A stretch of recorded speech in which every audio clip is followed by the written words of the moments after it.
일주일 동안 더위 가운데도 잘 사셨습니까? 약간 피곤해 보이시긴 하지만 병에 찌들어 보이는 그런 얼굴들은 아닌 것 같습니다. 저는 또 일주일 동안 여러 가지 일들을 했는데 이번 주에도 주중에 새로 오신 목사님 신방을 다녀왔습니다. 그 신방을 다녀오는 김에 옆에 있는 오랫동안 그 교회에 계셨다 그러는데 저는 좀 잘 알지 못하는 목사님 교회를 신방을 다녀왔는데 오며 가며 느낀 점이 참 많았습니다. 결국은 뵙지 못하고 오게 되었습니다. 밤에 잠을 잘 못 주무셔서 아침이 되어서야 잠을 청하셨다고 너무 누구에게 보여주기에는 부끄럽고 너무 피곤해서 만나지 못하시겠다 해서 만나지 못하고 돌아왔습니다. 그곳에서 오랫동안 사역을 하셨다고 하는데 보아하니 여러 상황상 많은 상처를 안고 살아가시는 그런 느낌이 들었습니다. 몸도 마음도 지쳐서, 몸도 아프고 마음도 아파서, 마음이 아프다 보면 사람들과의 관계를 차단하기가 참 쉽습니다. 아무도 받아들여지지 않는 마음, 그런 마음이 된 것을 보게 되었습니다. 요즘에 제가 건강하게 사는 것에 대한 관심이 참 많습니다.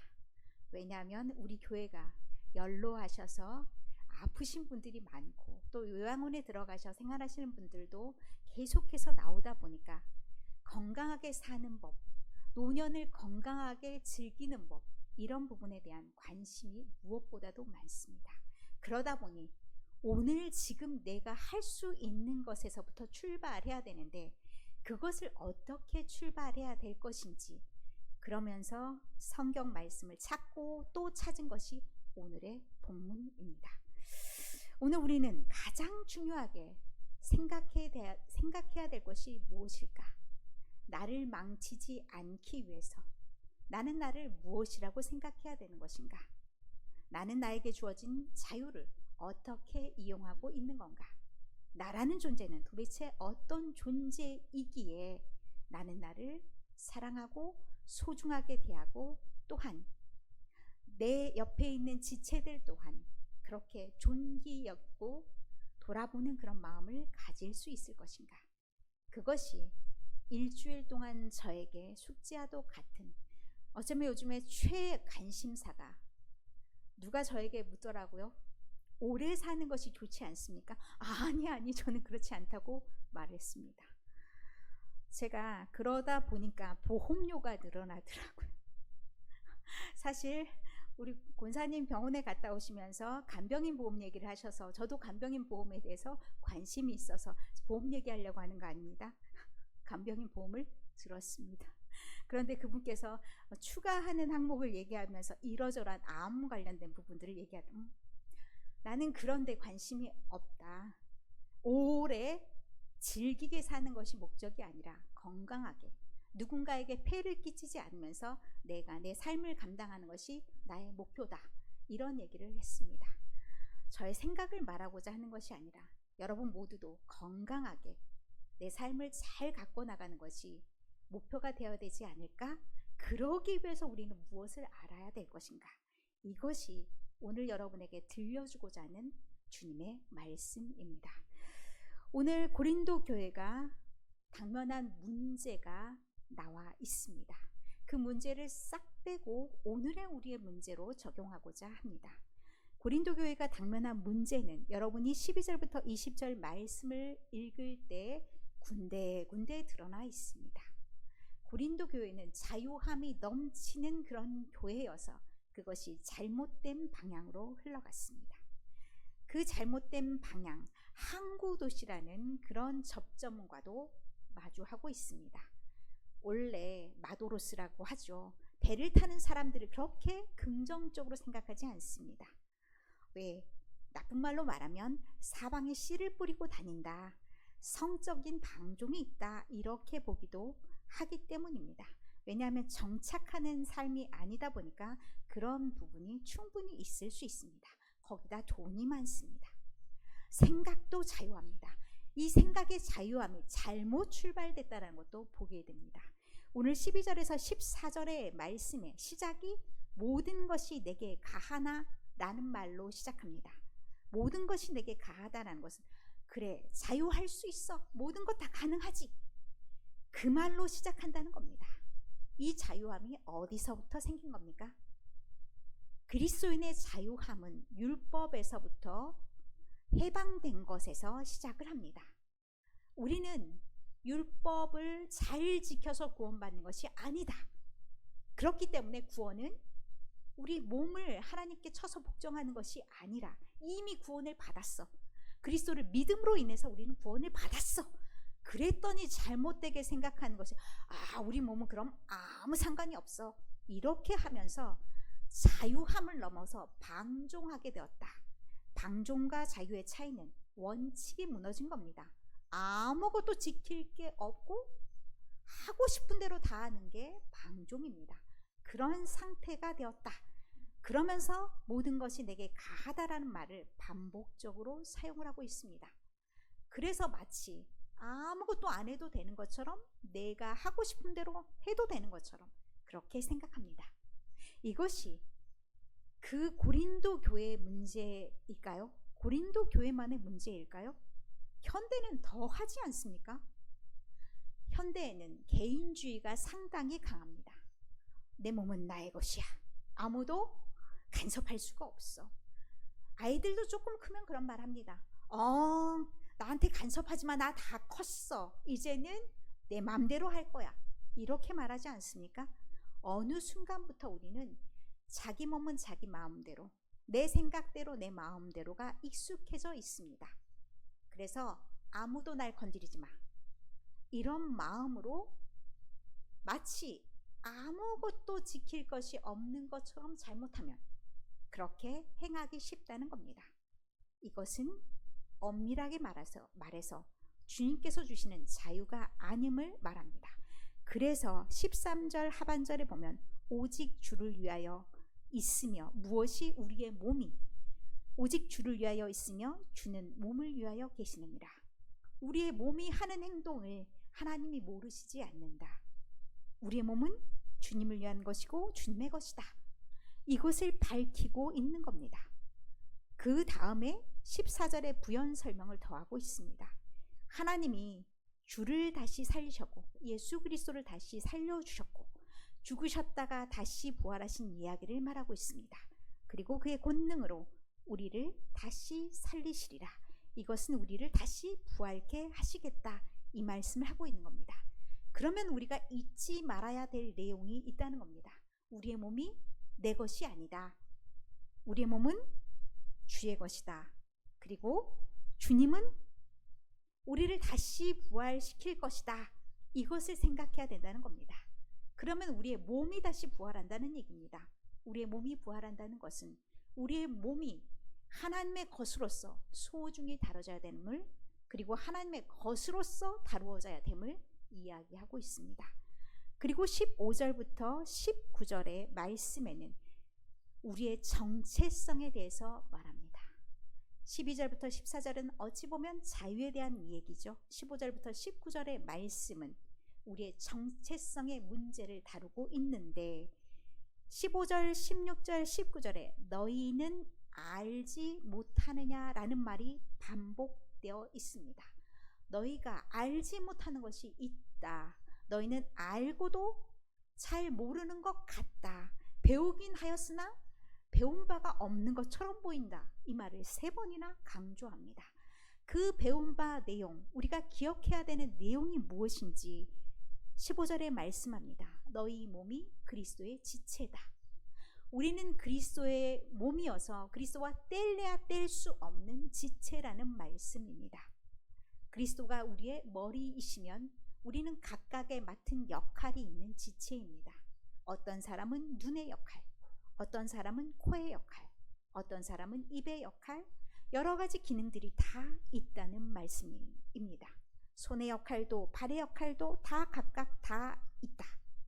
그러면 우리가 그리스도의 지체로서 우리는 우리의 마음껏 우리 행하고 싶은 대로 행해도 되는가? 이 문제를 15절에 지적하고 있습니다. 너희 몸이 그리스도의 지체라면 그리스도 따로 너 따로가 아니다. 그리스도와 함께 해야 된다. 그것이 17절에 주는 말씀입니다. 몸이 그리스도와 함께 한 몸이라면 17절 주와 합하는 자는 한 영이다. 주와 함께 하는 자는 한 영, 우리의 생각과 우리의 느낌과 감정과 판단, 이 모든 것이 주님과 함께 해야 된다는 얘기입니다. 우리의 몸이 주와 하나요, 우리의 영이 주와 하나라는 말씀입니다. 주님과 떨어져서는 생각할 수도 없고, 주님을 떠나서는 감정도 느낄 수 없고, 주님을 떠나서는 우리는 판단할 수 없는 존재임을 말하는 겁니다. 몸과 마음이 온전히 주와 합해진 상태, 그것을 너희가 알지 못하느냐 말씀합니다. 19절에 한 번 더 꾹 눌러주는데 몸에 대해서 다시 언급합니다. 너희 몸은 너희 가운데 계신 성령의 전인 줄을 알지 못하느냐. 앞에서 말했던 몸과 앞에서 말했던 영에 대해서 한꺼번에 말씀하는 것이 성령의 전이 됩니다. 우리의 몸이 성령의 전이라는 것이 굉장히 큰 의미가 있습니다. 나는 나 따로 살아가는 존재가 아니라, 우리가 교회만 오면 만날 수 있는 하나님이 아니라 우리 안에 계시는 하나님이 있다는 겁니다. 우리 안에 하나님의 성령이 다스리신다는 얘기입니다. 여러분, 이 말이 어떻게 들리십니까? 우리가 흔히 살아가는 그 모습 속에 우리는 그리스도인으로서 정체성을 굉장히 달리 생각합니다. 우리 안에, 우리 몸이 그리스도의 것이라는 생각을 잘 못하고 살아갈 때가 있습니다. 나는 나 따로, 내가 가고 싶은 대로, 내가 행하고 싶은 대로, 내가 먹고 싶은 대로, 내가 살고 싶은 대로 이렇게 살아도 되는 존재가 아니라는 것을 15절, 16절, 19절을 통해서 우리에게 들려주시는 말씀입니다. 그러면 우리는 어떻게 해야 되겠습니까? 토요일이 되면 그 더운 시간에 나와서 청소를 하시는 분들이 있더라고요. 전 좀 시원한 시간에 오셔서 청소를 했으면 좋겠는데, 시원한 시간에는 또 하실 일들이 있어서 뜨거운 볕에서 그 시간에 꼭 오셔가지고 청소를 하십니다. 청소를 하시는 그 시간이 참 어려운 시간이라는 생각이 듭니다. 그런데 먼지 하나 한 톨이라도 조금 더 깨끗하게 닦기 위해서 최선을 다하시는 모습들을 보곤 합니다. 그 모습 자체가 감동이 됩니다. 그런데 여러분의 몸이 주님의 전이라면 여러분은 어떻게 하시겠습니까? 여러분은 그 전이 아름답게 되기 위해서, 또한 남이 보기에도 누추하지 않기 위해서, 보다 더 좋게 보이기 위해서 최선을 다해야 하지 않겠습니까? 먹는 것도, 마시는 것도, 생활하는 모든 것도 나는 주님의 전이다 라는 마음이 있다면 달라지지 않을까라는 생각을 하게 됩니다. 우리가 주님 따로 나 따로 생활하는 것은 사실은 내가 주님의 전이라는 것을 잊어버리기 때문에 그렇습니다. 자주 있지요. 그래서 그것이 잘 되지 않습니다. 그런데 오늘 꾹 눌러줘서 3번이나 반복하는 데는 의미가 있다는 얘기입니다. 나는 누구입니까? 나는 주님의 몸입니다. 나는 주님의 전입니다. 그러면 여러분 어떻게 여러분의 몸을 생각하셔야 되겠습니까? 내 몸을 사랑하는 것이 기본입니다. 하나님을 사랑하고 이웃을 사랑하기 전에 내 자신을, 이웃을 내 몸과 같이 사랑하라는 말씀도 있습니다. 이 말은 내 몸을 사랑한다는 것을 기본 전제로 합니다. 그런데 제가 보기에 내 몸을 사랑하지 않는 분들이 참 많습니다. 식생활도 마찬가지죠. 대충 그냥 먹습니다. 끼니를 때우면 됩니다. 가능하면 스스로 식사를 하실 때도 잘 챙겨 드셨으면 좋겠습니다. 왜냐면요, 나는 주님의 전입니다. 내가 건강하게 서 있어야 됩니다. 내가 할 수 없는 때도 있습니다. 내가 어쩔 수 없이 아프면 어쩔 수 없습니다. 건물도 오래되면 퇴락하고 지저분해지기도 합니다. 그런데 아무도 돌보지 않는 곳과 돌보는 곳과는 차이가 있습니다. 오래되어도 돌보는 집은 반들반들합니다. 돌보지 않으면 어떻게 됩니까? 벌써 거미줄이 쳐져 있습니다. 우리가 거미줄이 쳐져 있는 것처럼 사는 사람들이 있습니다. 이것은 자신을 사랑하는 삶이 아닙니다. 자신을 사랑하기 위해서 무엇을 해야 됩니까? 먹는 것도 신경 써야 되죠. 잘 자야 되죠. 잘 씻어야 되죠. 그리고 운동도 해야 됩니다. 마음이 건강하기 위해선, 생각이 바르기 위해선 몸이 건강하지 않으면 안 됩니다. 건강하게 잘 생활할 수 있어야 됩니다. 아무것도 하지 않다 보면 어떻게 되냐면 정말 더 하기 싫습니다. 그냥 하루 종일, 요즘에 날씨가 더워서 더 그렇습니다. 낮에 무슨 일을 하고 싶던가요? 그냥 누워있는 게 가장 편합니다. 쉬는 게 필요하죠. 그 시간엔 쉬십시오. 그 시간에 일하는 것 아닙니다. 막 나돌아다니는 거 아닙니다. 땀만 더 흘려서 더 힘듭니다. 물론 그 시간에 일하셔야 되는 분은 어쩔 수 없겠죠. 그분들을 위해서 우리가 같이 기도합시다. 이 시간에도 일하는 분들이 있습니다. 더위에 지치지 않도록 기도합니다 하면서 생각나시는 분들 위해서 기도하면 됩니다.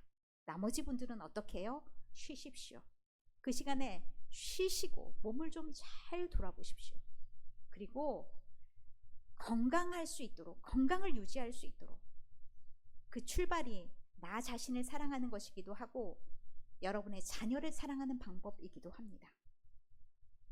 여러분이 건강하지 않으면 나중에 여러분 자녀들의 짐이 됩니다. 제가 사실 가장 무서운 게 그것입니다. 물론 하나님이 제 삶을 책임져 주시기도 하겠지만 본의 아니게 아픈 건 어쩔 수 없죠. 그래서 제가 최선을 다합니다. 전 아침에도 운동하고요, 저녁에도 운동하고요, 틈만 나면 걸어 다녀요. 왜요? 제가 사실은 걸어 다니는 병원이라고 할 수 있을 만큼 이곳저곳이 좋지 않다 보니까 관리하기 위해서, 관리 차원에서 건강 관리를 합니다. 더 많이 나빠지지 않기 위해서, 최소한의 몸을 유지하기 위해서. 그러다 보니 몸이 더욱더 건강해지는 것도 있더라고요. 제 보험을 들면 항상 확인하는 게 최근에 병원에 다녀오셨어요? 이거 하잖아요. 아니요, 이렇게 말할 수 있었습니다. 그러니까 꾸준하게 여러분도 하나님의 몸으로서 자신을 아름답게 잘 관리하시고 좋은 것을 드시고 좋게 자기를 유지하십시오. 그것이 하나님의 전으로서 여러분이 살아가는 가장 기본입니다. 그리고 여러분의 자녀를 사랑하는 방법이기도 하고요. 여러분의 이웃을 사랑하는 방법이기도 합니다. 그리고 내가 힘이 남아돌아 주변에 좋은 이웃이 되어주십시오. 사실은 자기가 아무것도 감당하지 못하는 순간이 누군가에게 옵니다. 그때 아무도 돌아보지 않으면 그 사람은 마음의 문도 닫아지게 되고요. 그게 몸의 증상으로 나타납니다. 마음이 아프면요, 몸도 아파요. 제가 여러분에게 자세한 말씀을 드리지 못했지만 제가 6월 2일 그 일 이후에 머리가 너무 아픕니다. 그래서 이게 신체화 증상이라고 하더라고요. 그러니까 그런 증상을 저는 막기 위해서 이제 그런 쪽으로도 병원 치료를 하려고 합니다.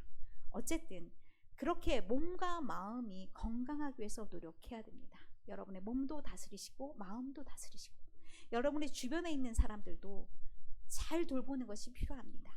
어디 아프지 않나? 마음은 다친 곳이 없나? 귀찮아, 나 만나고 싶지 않아, 그 말을 액면 그대로 받아들이는 것이 아니라 그 마음이 얼마나 아프면 언제부턴가 마음이 다쳐졌구나. 그러면 크게 막 부담스럽지 않게 한 번씩 왔다 갔다 연락해주고 방문하고 이 정도로 우리의 마음을 보여주는 것이 필요합니다.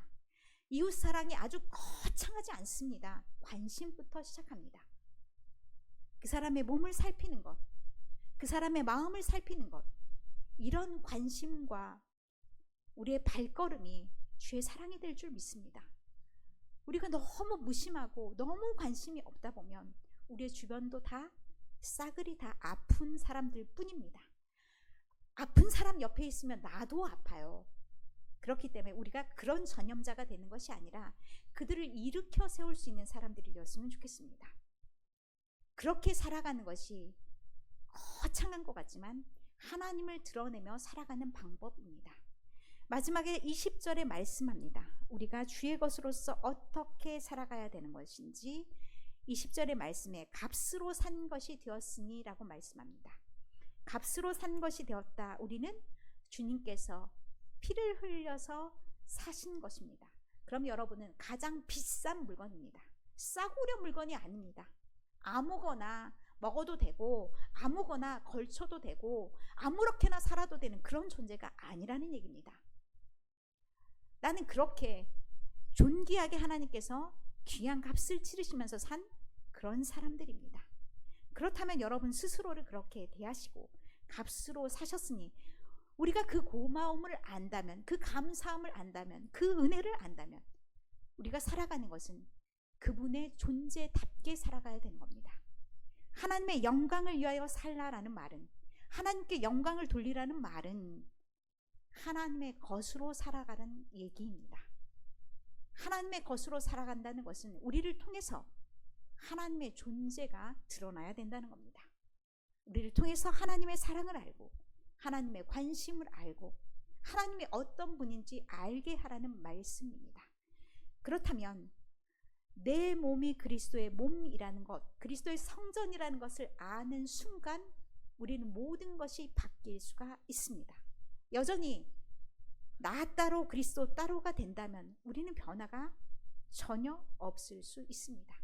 그러나 내가 나 스스로를 다르게 생각한다면, 성전으로 생각한다면 성전답게 대할 수 있는 거고, 우리가 서로를 거룩한 성전으로 존중한다면 서로를 사랑하며 서로의 거룩함을 세워주는 존재가 될 수 있는 겁니다. 그리고 우리 일상의 삶 또한 먹고 마시고 생활하고 모든 것들을 그리스도인답게 그리스도와 함께 생활할 수 있는 사람이 되지 않겠습니까? 말씀을 마치겠습니다. 여러분 모두가 여러분의 삶의 무게와 여러 가지 어려움과 여러 가지 마음의 걱정과 염려들, 그리고 몸의 아픔들이 있을 수 있습니다. 때때로 나를 방치하거나 때때로 나를 자학하거나 이런 우리가 되었었더라면, 만약 그런 상태였더라면 한 번 다시 마음을 다지면서 새겨봤으면 좋겠습니다. 너는 내 몸이다. 너는 내가 핏값으로 산 거룩한 성전이다. 이 말씀을 생각하시면서 더 이상 자신을 함부로 대하지 마시고 나 자신을 사랑하고 아끼는 그런 사람으로 살았으면 좋겠습니다. 자신감이라는 말이 있습니다. 자신감은 나를 사랑하는 데서부터 나올 수 있습니다. 나를 믿는 거죠. 나를 믿는 것이 내 스스로가 대단한 존재여서가 아니라 하나님께서 나를 그리스도의 핏값으로 사신 존재이기 때문에 나는 소중한 사람입니다. 나는 무너지지 않습니다. 이런 마음이 우리에게 있다면 우리가 살아가는 것이 다를 거라 기대합니다.